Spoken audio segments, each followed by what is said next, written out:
For more on the detrimental impacts from this severe winter weather, let's welcome Congresswoman Beth Van Duyne from the House Transportation and Infrastructure Committee, along with Power of the Future Executive Director Daniel Turner. Thanks to both of you for joining us. Congresswoman, you have oversight over transportation issues. We heard about the complaints directed towards Southwest Airlines. As you look at the last few days, do you see a policy failure, a business failure, or just the inevitable result of a very severe storm?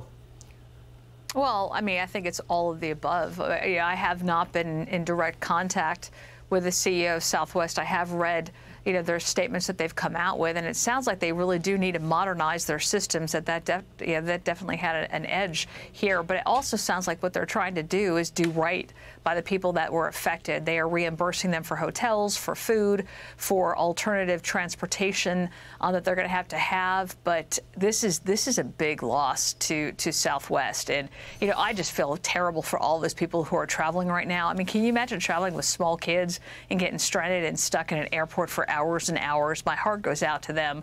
But look, Southwest Airlines is right in my backyard, and it seems like they are trying to do right by their employees, but also by their customers. So we'll see what happens. Okay, let's hope so. Daniel, I want to ask you, obviously on the ground, a lot of electricity shortages across the country over the last several days. Customers in various areas being told not to use large appliances.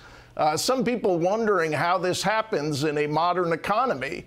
What do you see as you look across the landscape and suddenly a range of electricity shortages?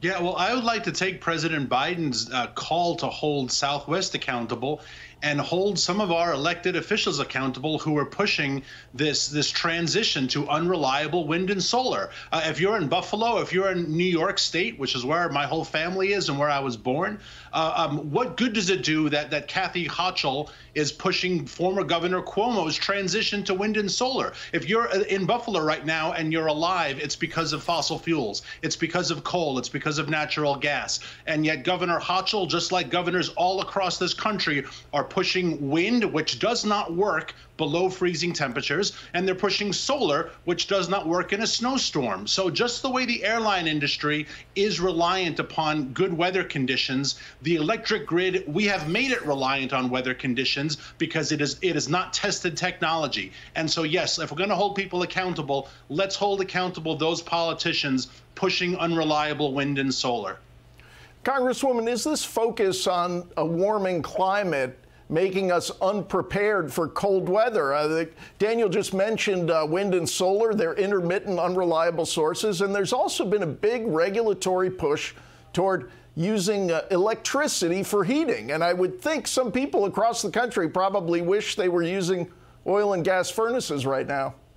Well, it's dependable and it's reliable and it's affordable. So, yeah, absolutely. When we saw that big crash in Texas on our electric grid during the freezing temperatures, it was because a lot of the wind failed and the solar energy failed. And, later on in the summer, nearly 50% of our sources of energy, if we had relied on them, would have been out. You would have saw thousands of people have died. So, yeah, I mean, when we need to look at this.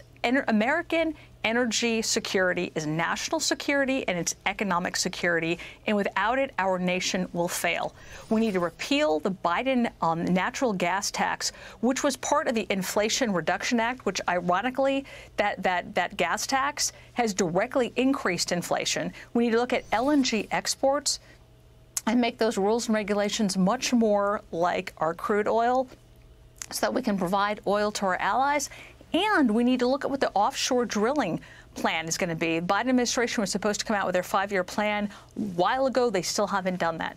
We need to stop doing everything to be able to demonize the energy industry. This is what Biden ran on.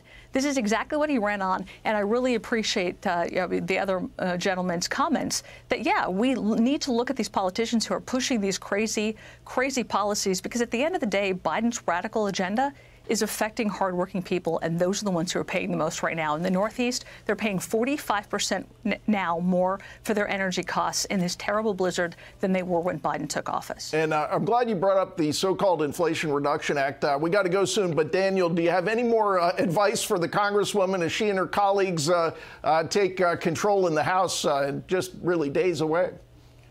I mean, it's optimism to hear a member of Congress who has such good common sense energy policies, and so I applaud the Congresswoman, and we'll support her every way possible going forward. But she's absolutely right.